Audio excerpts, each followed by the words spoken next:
Previously on ImpTab Avatar, we found the Knowledge Seekers heading further into the swamp in search of Rokkin Marauder and his posse, hoping to pull some pranks on him to clear out the swamp a little bit and get that detestable, horrid man out of here. They got to the edge of his little area that he'd cleared out for himself, and Je-Tsun went in to cause a distraction, if we're putting it generously, and everybody else decided that they would use that opportunity to maybe try and remove the supports holding up their little porch area there. c1e hid in the water, hoping to leap out as some sort of swamp monster.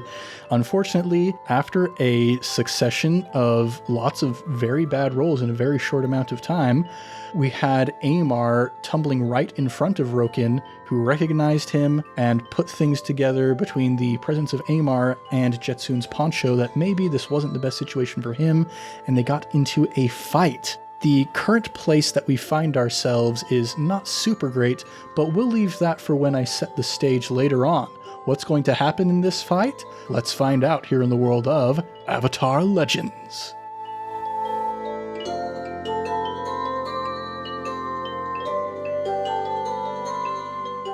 What's shaking, everybody? You're listening to ImpTab Avatar, the Avatar Legends actual play where we make up almost everything on the spot. I'm Ned Wilcock, your host and GM, and today I'm joined by... Caleb Anderton, the Centaur. But that doesn't have anything to do with 100, but that's okay. You guys go. Okay. McKenna Steele, cool as 100 grand. Candy bar. Oh man, what a mess. And Christian Randall, can you believe we've done this 100 times? Yes, you may be asking yourself, why are these guys so interested in the number 100 all of a sudden? Well, this is our 100th episode, holy cow. Which I'm glad that we realized that like a just very short number of minutes before we started recording this very episode. That would have been really sad had we realized it later. But man, you guys, we have so much to celebrate. Holy cow, we've been doing this for over a year and a half, I think, at this point. Yeah. 100 episodes. Yeah. It's wild, just this legacy that we've created here, and all of you being here along for the ride with us. It warms our hearts. They are so warm. Some of you from the beginning. Yeah, warms my tummy just like I drank a glass of 100 degrees Celsius hot chocolate. That would be boiling. Oh, Celsius. Okay. I was like, no, that's like barely warm. Yeah, we're American, so we don't know them numbers. Yeah, dude. Apologies to all of our international listeners here.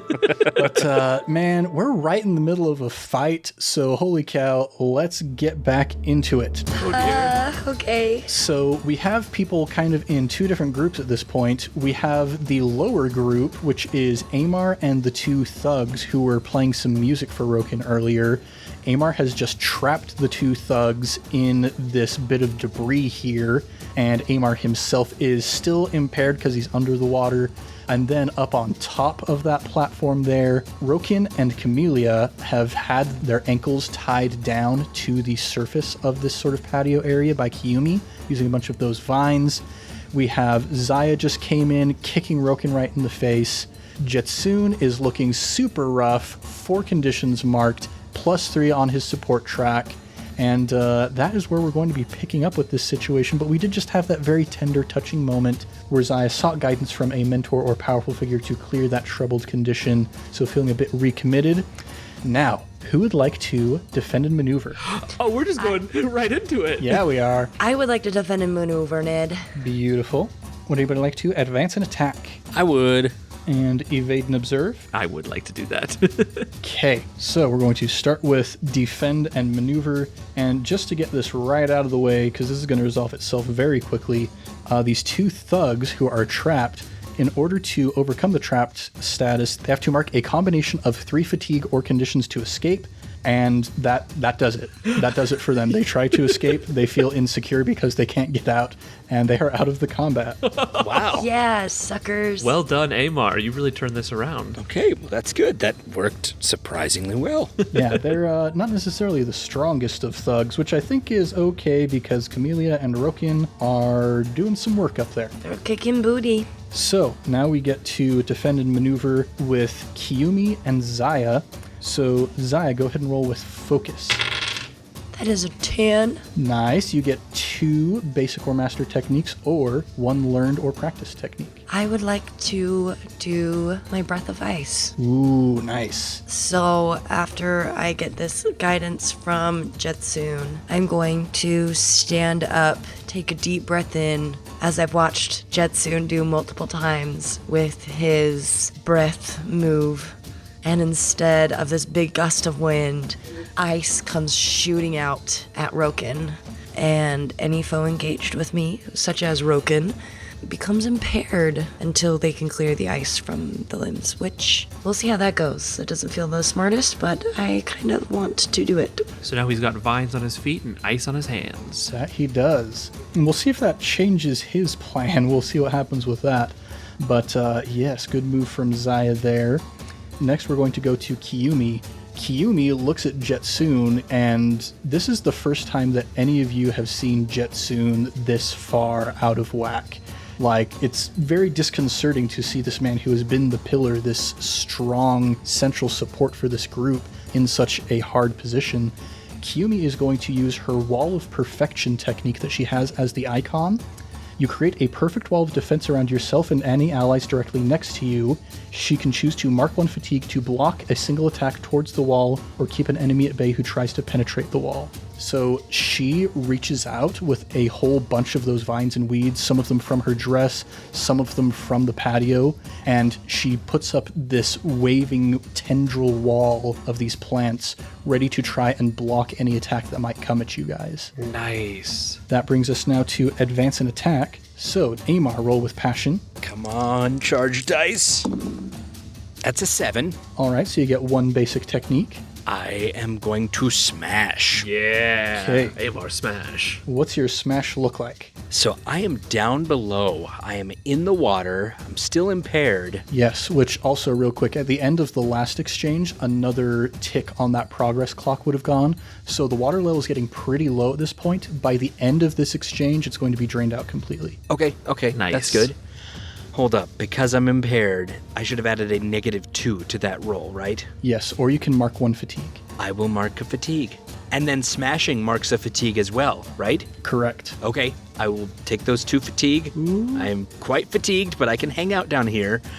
I am down below, underneath the main platform, the house on stilts that you guys are at. We talked about maybe getting him trapped in a sort of a net or something hanging from up there. So I am going to just firebend punch up into the air through the center of this platform and make a big old hole that maybe they could push him through and use that. Nice. Yeah, so you look up with your successful roll to get that smash, you punch up with your welder-like precision, and the rest of you see from directly behind Rokkin this massive jet of fire that illuminates him from behind for a moment.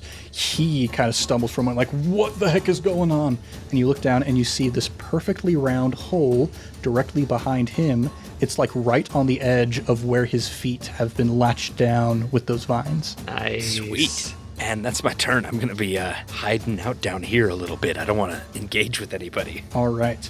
So Rokkin, his fists are covered in ice. He needs to overcome impaired until he gets that ice off of his fists. Rokkin's going to leave that ice on his fists for a little bit. He's going to just try and power through it. He's going to mark 1 fatigue and is going to strike at Je-Tsun.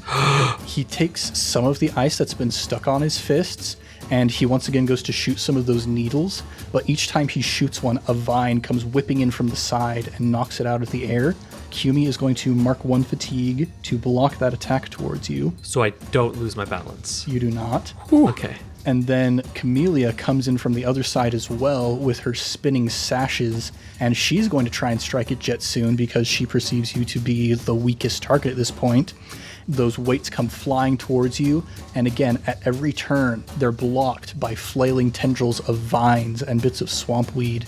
Kiyumi's going to mark a second fatigue to block that attack as well. Oh, what if Kiyumi gets hurt? I couldn't take it. Yeah, she's got a look of grim determination on her face. You can see that she is the second sweatiest person here in this attack at the moment, as she is just at every turn trying as hard as she can to defend her new friends from this attack. That brings us to the end of Advanced Attack, and Je-Tsun, it is your turn to evade and observe, so clear 1 fatigue and roll with creativity or harmony. I don't even have fatigue. I'm just super messed up. Yep. Well, that's a 7. So you get 1 basic or master technique. I'm going to use my mastered technique. I slide around the blow. So in the next exchange, anyone engaged with me has to stay engaged and can only attack me. Interesting. Uh-oh. I am afraid, insecure, guilty, and troubled, all but angry. You guys can kind of see in my eyes a look of very clear uncertainty. I don't know if we can do this. You all need to get away. And then I will slide between the flying vines and get right up in their face, ready to defend my friends and support them. Because I am fully in support mode right now. All right. That brings us to the end of this exchange. Rokkin and Camellia are only going to be able to use techniques against you. Is there anything that anybody would like to try and do before the next exchange? Water's all gone down here, right? Yep, at this point, the swamp has completely drained. If we just want to get into the next exchange, then we can do that as well. I think I'd like to. Okay, yeah. All right. Is there anybody who would like to defend and maneuver? I would. I would. Advance and attack? Evade and observe. I will, because I need to clear some fatigue. Okay.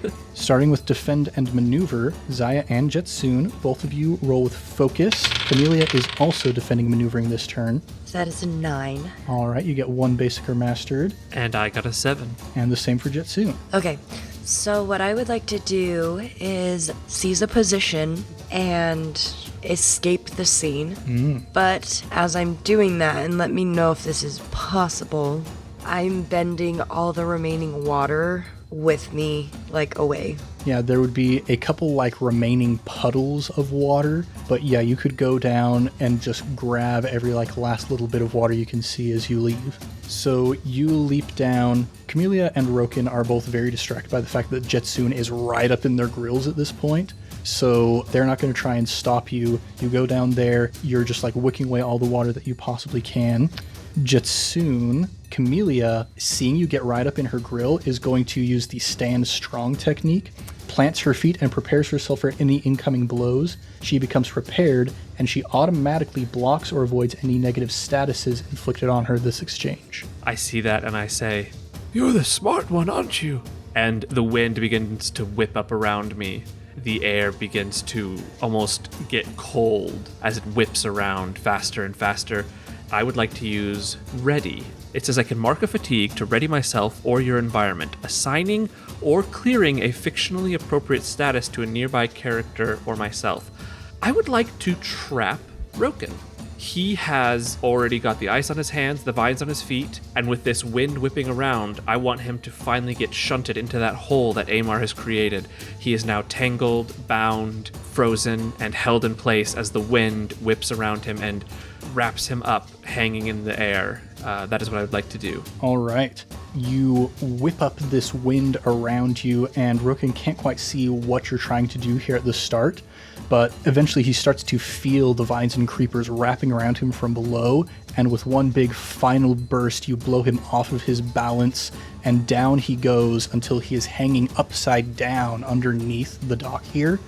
And he reaches above his head down towards the water to try and grab something to support himself, only to realize that there is no water down here with which he can help to support himself. Oh, yeah. So he is trapped. That brings us now to advance and attack with Kiyumi and Rokkin. Rokkin, let's see. And he can only do things against me, correct? That is correct. So let's see if he can even do anything. I really hope he can't, because if he can, bad things will happen. Yeah, I mean, he's trapped. He's completely helpless. He must mark a combination of 3 fatigue or conditions to escape.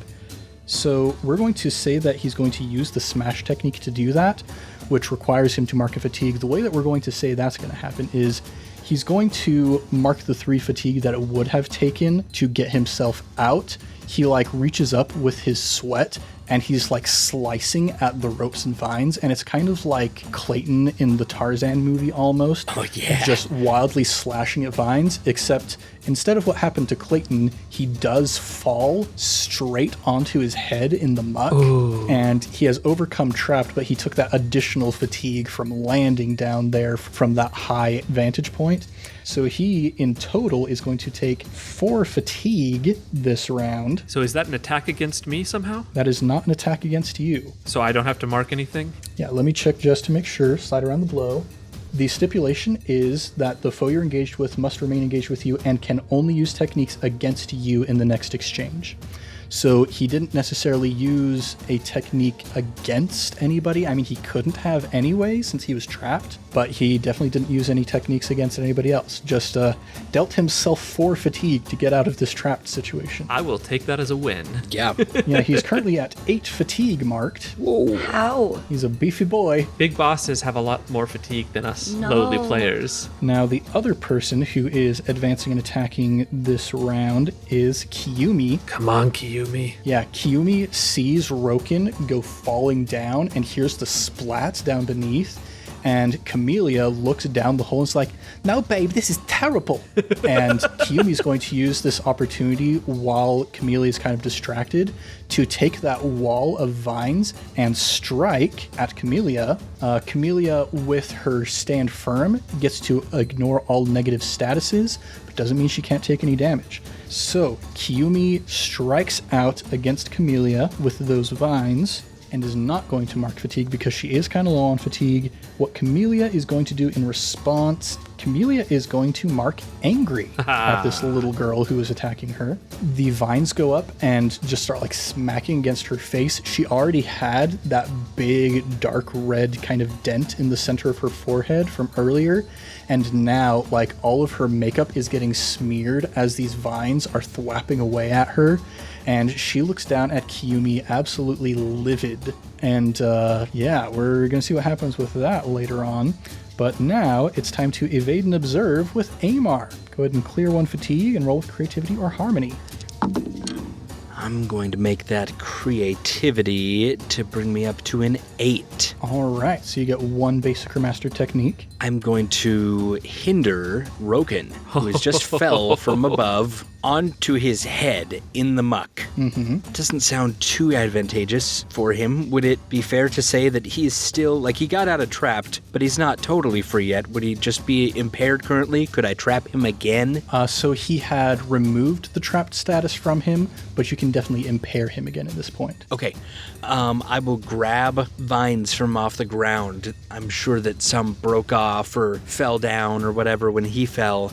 And I just like to grab vines, and I can't bend them, but I can physically tie him up again down here while he is face down, legs in the air in the mud. All right. So you start hog tying this terrible man. That is going to bring us to the end of this exchange. Anything else you want to try and do before the next one? I would like to try something I don't think we've done before. Such as? I would like to intimidate, but live up to my principle instead. Yes. So living up to your principle, the way that this works is, this is one of the ways that it's actually beneficial to have your balance off center. So the way it works, when you take action in accordance with the value of a principle, you can mark 1 fatigue and roll with that principle instead of whatever you would normally roll. So Je-Tsun, instead of rolling with passion to intimidate, presumably you're going to try and roll with support to get a +3 instead. Yes. Well, first of all, how are you going to try and intimidate them? Well, I don't care so much about Rokkin at this point. He seems like he's having a bad day, and we might be able to wrap this up. But his girlfriend still seems like she's got some fire in her. Mm-hmm. So I'm going to turn to her and say, "You are outmanned. Your compatriot has fallen, and there is no one to support you.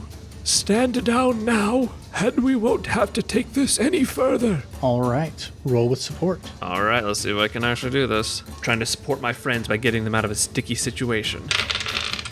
That's a 14. What? Oh, Wow. woof. 5 and a 6 plus 3. So whatever happens, she's going to choose one of these options. On a 10+, you get to pick one that she cannot choose. Man, I feel like in this moment, I enjoy this move so much actually that I'm going to kind of steal something that some other Powered by the Apocalypse systems do, that when you exceed a 12, when you get like a 13 plus, you can get a special extra effect. Ooh. It's not baked into this system, but in this thematic moment, I like that. I'll say instead of choosing just one that she can't choose, you can choose 2 that she can't choose. So the options that she has to choose from are run to escape and get back up, back down but keep watch, given with a few stipulations, attack you but off balance, and I mark a condition on them. I am going to say she cannot run and she cannot attack. Good choices. So she has to either back down but keep watch or give in with a few stipulations. Yes. She looks you in the eyes, looks down at her boyfriend hog-tied in the mud, and she says, "Okay, as long as you don't hurt Rokkin anymore, I promise we'll leave this horrible spirit-infested place as soon as we possibly can, all right?" We never wanted to hurt him in the first place. We only want information. We came to talk. Oh, he's not the best talker, honey. I love him. I love the dickens out of him, but that's one thing. I can just never quite get him to talk. Well, we just have some very specific questions about one job that he did right before he got here.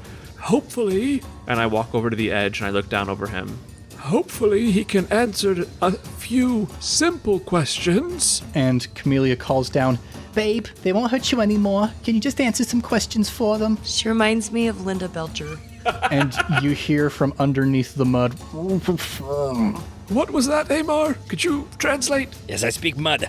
That was, yes, I'll answer anything you want to know. Oh, very accommodating. Camellia backs down slowly. Kiyumi lets the vines loose. And Amar, you begin like pulling this guy's head up out of the muck, apparently. I'll hold him by the hair and pull it up, but if he gets mouthy, I'll just stick him right back in. Yeah, you pull his hair up and he looks right at you and he says, "Amar Ukami, what are you doing in my swamp?" It must be a thing that once you get here, you just understand it. Hey, trust me, man. I didn't want to have to deal with you any more than I have to. So let's get this over with, okay? "I'm gonna be honest, Amar, I never thought I was gonna see you again." Yeah, betrayal makes you think things like that. Well, it's more than just that. I mean, right from the very beginning, Amar, you were the patsy. You were the fall guy. You were always gonna take the blame for this. Can I see if this triggers a memory? Yeah. Maybe we'll find out what happened right before he... I bet it has something to do with a hawk. I wonder. So you're going to roll with focus. That's an 8. Nice. On a hit, you receive a spark of insight connecting your current situation with your past. The GM tells you what you remember, but on a 7 to 9, the process of unearthing the memory is difficult or painful, inflicting 2 fatigue or 1 condition. Whew, good thing I cleared some fatigue.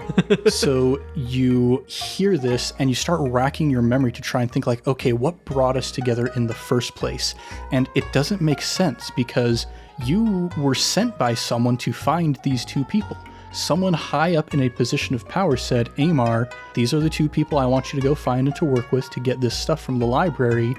And the thing that is most troubling to you about this is that person was Firelord Ce1e. Gasp. And so you think back to that instance where it's like, but I reached out to you guys. How was I the fall guy if I was the one who put this all together? So, Rokkin, I don't think you're remembering this correctly. Maybe Tiya did something to your brain because I hired you. I was the one who found you guys. Well, that's what Tiya wanted you to think. Now look here, I don't know a lot about Tiya. I had a hard time getting information out of her in the first place. All I know, Tiya was working for somebody, didn't tell me who it was, and said that we were supposed to let you think that you hired us on. What if he never even worked for Firelord Ce1e in the first place? Oh, that can't be. I'm so confused. All I'm learning is that Ned took a character I made and made her Epic. beyond my wildest dreams.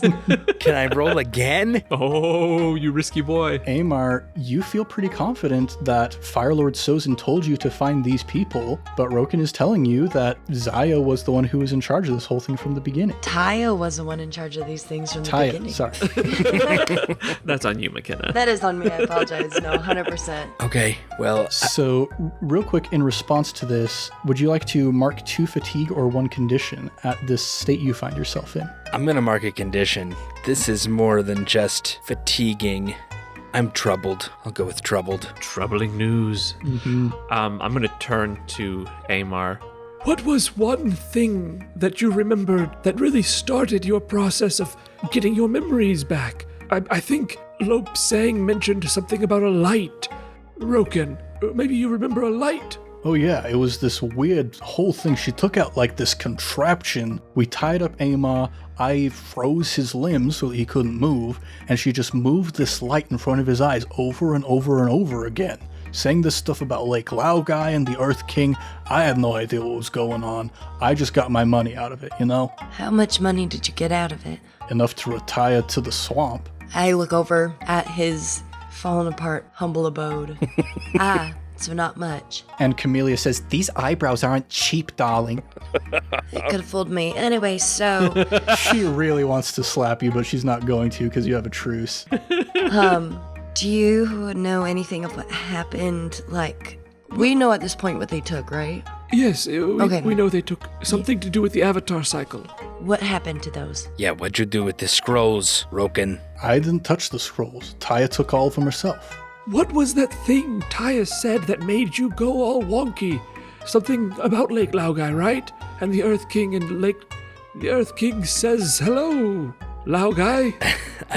What was I it? believe the Earth King has invited you to Lake Laogai. Well, that's great for you, Amar. Did you have a fun time? Nothing. I thought maybe he would react. I thought possibly he was... Rokkin, are you dumb? Is that all this is? Are you really dumb? Okay, let me tell you everything I know about this lady. Please, yes. I get approached by this Tiya lady, okay? I come from a reputable crime family. People know who we are. It's not uncommon that people come to us and like, hey, I need some muscle, I need some brains, I need maybe one or the other or both. I obviously have both. Just come along with me, I'll pay you, and we can make this happen. She comes up to me and she says, hey, we're gonna find this Amar guy. We're gonna steal some stuff from the library. He's gonna take the fall for it. It's never gonna come back to bite us. Thanks for that, Tiya. We see how well that turned out. But anyway, I tried to get some information out of her along the way because I like to know at least something about who I'm working with. Didn't know too much, but here's what I did manage to get out of her. She comes from Yudao. That's where she grew up. It's a little Fire Nation colony off on the western coast close to the Fire Nation. It's a Fire Nation colony? It's actually exactly the place where the food fight one-shot took place. Okay, good. I was like, that sounds familiar, but I hope it's not familiar because I destroyed it. Now, the other thing that I got from this whole like contraption thing that she was using, all she told me about it when I asked her about it was that she learned how to do it from some guy up in the northern part in a different Fire Nation colony up on the northern side of the Earth Kingdom. Some technology buff guy. What? This is... What? What? Wait a second. I looked to Amar. That vision we had, your father, he wouldn't be involved with something like that, would he? We haven't necessarily been too close since it all happened. I feel that he could do something like this. Do you at least know where he was last? Was he north? Ned, was he north? Would you like to try and unearth the memory? Yes, I would. Oh, it's so risky. Roll with focus. 6. Oh, it's so close. Can I help him? I had a shared vision with him. I would like to pull on that memory. Your father, he had very similar looking features to you. You remember, right? Yeah. I will mark a fatigue to help him out. Thank you. Oh man, we are wrecking ourselves with these self-inflicted fatigues and conditions. We are. I'm doing fine. So that brings it up to a 7. So similar to last time, you're going to get the memory, but it's going to cost you either 2 fatigue or 1 condition. Okay. You think back to the last time you spoke with your father, and it was a while ago. It's been a few years since you've spoken with your father. The last thing he told you as he was packing up, kind of, leaving the business to you to be the new head of it, he said that he was going to go to somewhere so that he could hopefully learn how to forget. Oh man. Yep. It's so twisty. It was him. He invented the Mind Wiper. But are you sure? I mean, that seems pretty big. I know it. He told me he wanted to forget everything. You think he would use it on himself? Absolutely. This puts a bit of a wrinkle in our plan. Rokkin, you need to leave this place. You don't gotta ask me twice, man. My girlfriend hates it here. I thought it was pretty nice. but you can't please everybody. Sometimes one of you likes it hot and one of you likes it cold. What you gonna do? Yes, I suggest going home, and if you really want somewhere warm and nice, the Fire Nation has an archipelago that has some very nice islands, less bugs. She might like it more, but you can't stay here. I feel like, I was really hoping Tiya would be here. But I feel like we got a pretty good idea of where she could go. We've got 2 places to look. Udao. And that northern Fire Nation. Yes. Amar, did your father say the name of the town? So your father didn't say exactly where he was going. You assumed in that moment that he was probably going back to your hometown, Tekak. Oh, well, I would rather go to Udao personally, Yeah. for my own reasons. Let's go there first, maybe, see what we can find. I think that's a safe bet. Oh dear. Kiyumi, would you escort them out of the swamp? They don't seem like they've got too much fight left in them. She leers at both of them and then kind of jerks her head forward quickly, and Camellia kind of flinches backwards. I think I can rustle up these 2. Maybe we can see if we can find those others who got lost out there in the forest or whatever. I think the forest can take care of them for sure. Oh dear. And Camellia says, I'm not leaving without Washa. Vinny, he can rot in this forest for all I care, but I'm not leaving without my best friend. Where did they go? They went off closer into the center of the place, towards that big old tree. You know, we've been trying to get close to the tree because it's super cool. We want to figure out what's going on, but whenever we try, something just keeps pushing us back. Oh dear. Ziah, Amar, do you think we have one more adventure in us while still in this swamp?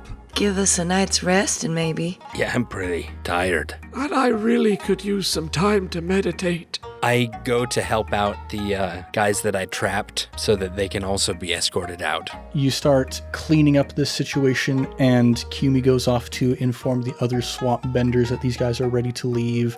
The water starts to trickle back into this area of the swamp, and Ruipan and Mama Millie come back up, and Ruipan's like, well, seems like that worked out pretty well then. One of my eyes is twitching and I'm kind of still breathing heavily. And Mama Millie says, darling, you look like you could use a little bit of rest, maybe some nice food to fill your belly. And if I may be so presumptuous, I think we need to take you to the Banyan Grove tree so we can work on those minds of yours. The spirit world may be a place of comfort in this moment. She puts a hand on your shoulder and says, oh, darling, you're going to find out some marvelous things if you go to the Banyan Grove tree. And don't worry, we'll be there with you to help guide you along the way. Hopefully be a little easier, a little bit more pleasant than your last time you had those visions. And she looks deep into each of your eyes as she's talking. I can tell that there's turmoil inside of each of you, and I can't let you leave this place feeling bad, okay? Okay, thank you, Mama. Millie? Oh, come here, sugar. And she gives you a big hug, and everybody, you can hear Je-Tsun's vertebrae kind of popping all the way up from his tailbone to his skull. Oh, that sounds so nice right now. That felt very nice. That's the least I can do for you. Now, let's get back to the village. I'll cook you up a nice spread. We have some stuff to celebrate tonight. Can I clear troubled by speaking to Mama Millie? Yeah, let's RP that real quick. Thank you. In my old age, it's nice to be treated as a real person rather than just an old bag of bones you have to drag along. These young ones with all their energy, they wear me out fairly quickly sometimes. So, thank you for your hospitality. Oh, I know the feeling, getting worn out by the young ones. But let me just tell you a little thing that I've learned in my life. The number one thing you can do to inspire some joy and some happiness in the younger people around you is to just let them know that you love them. Let them know that you care. I could do better with that. Thank you. Oh, not a problem at all. Now come along, you little spring chicken. Let's get back to the village. And as you all head on your way back to the Swamp Bender village, having concluded this big, crazy battle that ended up being a lot crazier than I was expecting, Rokkin and Camellia are coming along with you. Jeff and his brother Fred have them on their swamp skiffs and are kind of moving them along. You know, even though they are odious, the Swamp Benders are still very hospitable. You head back ready to confront a new spiritual adventure closer to the Banyan Grove tree, And I think that's where we're going to pick up next time. But first, who's ready to ask some growth questions? Oh, man. Oh, wow. I'm not hitting my growth this time. That is for sure. So we'll probably get another opportunity for this in the near-ish future here, but we can at least maybe get a couple of these for you. So actually, let's go down the line character by character. Let's start with Amar. First question, did you learn something challenging, exciting, or complicated about the world? Yeah, quite a few things. Most recently and most significantly, the revelation about my father and about what the heck was going on with Tiya actually being in charge the whole time. Yeah, crazy stuff going on. Second question, did you stop a dangerous threat or solve a community problem? Yes, sir. We got rid of that nasty, nasty sweaty boy. Next, did you guide a companion towards balance or end the session at your center? Did not end at my center. Did I guide anybody towards balance since the last time we did this? I don't think I've ever officially guided and comforted anybody. And yeah, we had a few talks, me and Ziah and stuff, but I don't think I officially did that. Mm-hmm. And then the last question, did you try to make amends for past mistakes or prove you're a different person now? Yeah, absolutely on that one. All right, so you get to mark 3 growth. Alrighty. Then going over to Je-Tsun, I think we're probably going to have a similar answer to did you learn something challenging, exciting, or complicated about the world? And did you stop a dangerous threat or solve a community problem? So let's go now to did you guide a companion towards balance or end the session at your center? I attempted to, but I failed, so I don't think that counts. You did manage to guide Amar, though. I did! Oh, wow. Okay, so yes. All right, and then final question for you. Did you help a companion find a significant success with their issues or lead the group in finding a significant collective success? I want to say yes. Yes. I think the powwow is a good example of that. Okay, so I got all 4, correct? Yeah, looks like it. Wow, I really did not think I was going to get all 4. Surprise, surprise. Now let's go with Ziah real quick. You also, I would say, learned something challenging, exciting, or complicated about the world and stopped a dangerous threat or solved a community problem. Now, did you guide a companion towards balance or end your session at center? No. All right.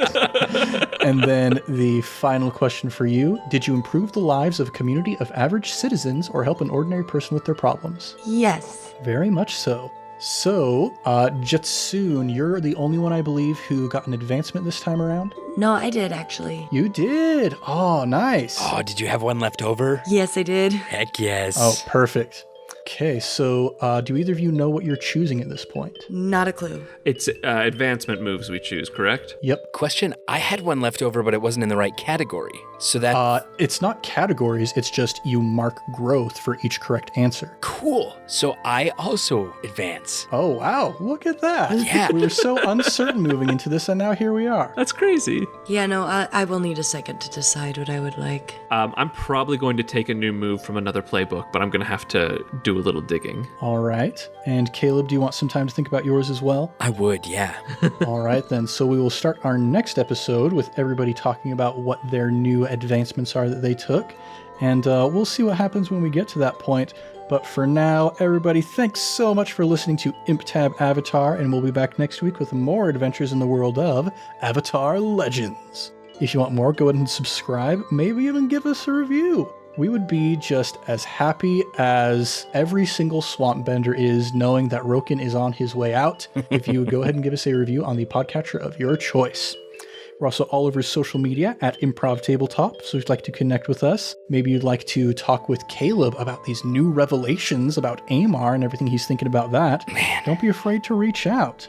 Now we're going to shout out our next batch of Sticker Club patrons. Sticker Club. The first person we're shouting out is Sammy Ryan Art, who is doing such a good job making fan art for this show. Oh. She did a sort of mock comic book cover of 10,000 Things featuring the Knowledge Seekers. We're going to see if we can get her permission to put that up on our social media. It's phenomenal. I want all of you to see it. It looks so good. It is amazing. The next person that we're going to shout out is Tyson Lanzin, who is also Je-Tsun's most promising pupil. Yeah, boy. My boy Tyson. Yeah, Tyson is currently getting some major innovations in the field of making the center of the airbender pie gooier and lighter and fluffier than ever before. Ooh, I can support that. Indeed.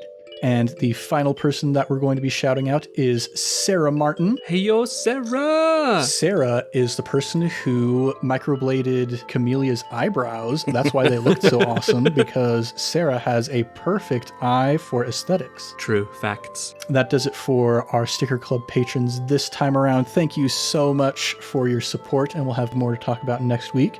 But for now, let's do a round of plugs. Caleb, would you like to take that this time around? Absolutely. Guys, thank you so much for being here. We have a whole backlog of Fate campaigns for you to listen to as well.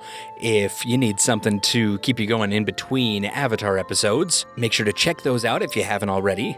We also have a sister podcast called iCast Fireball, and it is a D&D 5e adventure going through the campaign Tyranny of Dragons. It is a great time all around. Check that out if you haven't. Support them over there. And I would like to plug bananas. Oh my gosh. Come on. We said we wouldn't. Mayor Brimpus Chimpus would be proud. Any banana is a good banana. This is just a personal tip from me. So they charge for bananas by the pound. So my thought is, when you're buying bananas, always buy small ones. Because when you go to eat a banana, you always eat one banana. Like, really, no matter what size it is. So if you buy small ones, then you get more bananas to eat for, the same amount of money. You have more banana snacking opportunities. That is genius. Yeah, that's what I always do. So yeah. Bananas. Bananas. I never considered that. That's so brilliant. That's that paternal economic mind coming into play. It is, yes.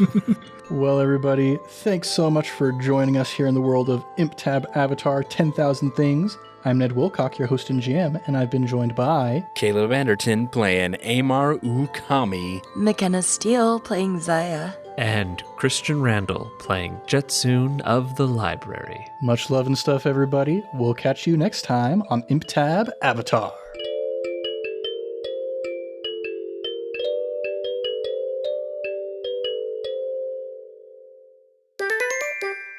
Right in the middle of when we were advancing our characters, the whole conversation got hijacked when Christian noticed that Sammy had posted that aforementioned bit of artwork in our patron Discord. The following conversation is our real-life response to seeing that artwork for the first time. If you would like to geek along at home, you can find said artwork on all of our social media channels. Thank you very much for helping us get to 100 episodes, and we hope you enjoy.